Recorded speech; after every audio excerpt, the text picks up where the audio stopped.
Hey everyone, I want to give you a quick heads up. It is shaping up to be another difficult week for Fani Willis, our favorite queen of prosecutorial bad decisions. A couple of different things you should be looking for. Number one, coming up on Thursday, November 13th at 10 a.m., she is scheduled to testify on ethics issues in front of a Georgia Senate committee.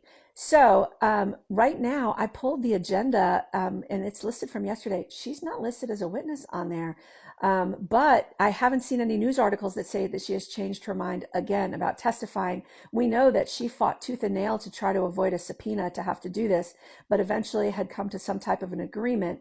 If it does go forward as scheduled on Thursday, it certainly sounds like it's going to be very scripted, very controlled. One person from each side of the aisle asking her questions, not going to be that same free for all, unfortunately, like we saw when she was cross-examined by Ashley Merchant when she was wearing the pink dress and was so sweaty and unprofessional. So hopefully she's been schooled a little bit on how to behave as a witness if she does end up testifying. So I did pull this page off the Georgia Senate website. It just shows the calendar, and that there does appear to be a video link there on the right hand side. So hopefully we'll be able to watch it. Don't know yet. We'll find out on Thursday. The other big thing that I want you guys to keep an eye out for is the next day. That would be Friday the 14th, because that is the deadline that Judge McAfee gave the prosecuting attorney's council to name a new prosecutor on this Trump RICO case. That would be my dog Elvis growling. So we're really curious to see who's going to take over prosecuting the president. Could it be someone who in Georgia who is really excited to prosecute the president and tries to, rev up this prosecution again? Of course, that's going to be tricky when he's the sitting president. So interesting legal wrangling ahead there. Or it could be a prosecutor who says, yeah, I'll take it. And the first thing I'm going to do when I get it is dismiss it, because that would be within their purview as well. So wait and see Friday. Maybe we'll have an idea. Now, is there a third option that they don't have anybody that wants to take it? I guess.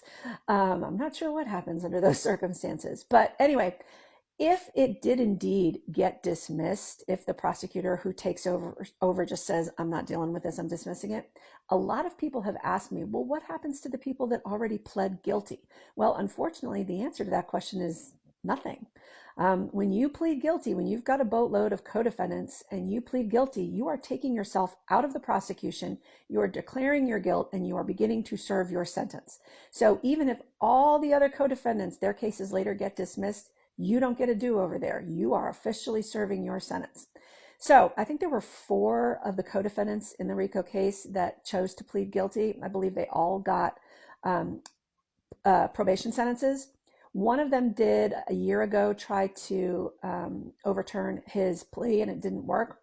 And that doesn't surprise me. When you take a plea in Georgia, you have a very short window to undo that decision, either by appeal or by a motion to withdraw your plea.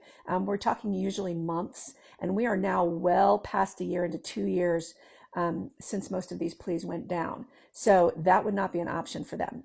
If they are still on active probation, they can always petition a judge to early terminate their probation or make changes to their probation. That's always a possibility. But you don't get to use, oh, my co-defendant's case got dismissed as a reason. That's not a valid reason to change your probation. The last option would be some type of pardon. And remember, these are state charges, so it would have to be a state pardon. You could apply for one. You have to have completed your sentence and then had good, clean living for another 5 years afterwards before you can even apply. So that would be another option. And yes, very last thing I do want to tell you all, I did see in the news that Trump had issued a federal pardon for all of these co-defendants with him in this Fulton County case, among other people that he had pardoned. How does that affect the case that Fani Willis started? It doesn't. It doesn't affect it at all, because that's a federal pardon. And again, these are state charges. Is it a swipe at her? Absolutely. But where I do think it's kind of nerdily interesting, if nerdily is a word, is this. So one of the articles I read where they were interviewing or talking to Rudy Giuliani about this pardon that just came down, he had mentioned that he thought that he had a lawsuit possibility against the state officials in Georgia and in Arizona, I think, over these charges.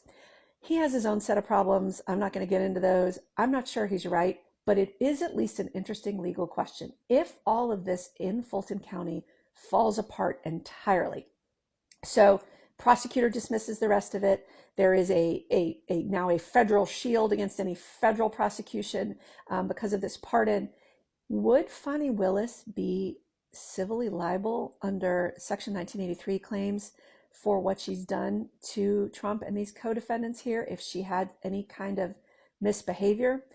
It is not an absolute bar, okay? She's not absolutely immune, but it is a tricky legal question. And at some point I'm going to go down that rabbit hole. And if I do, I'll let y'all know. So anyway, that is all. I just wanted to give you a quick heads up so you knew what to look for this Thursday and Friday, and I will keep you updated.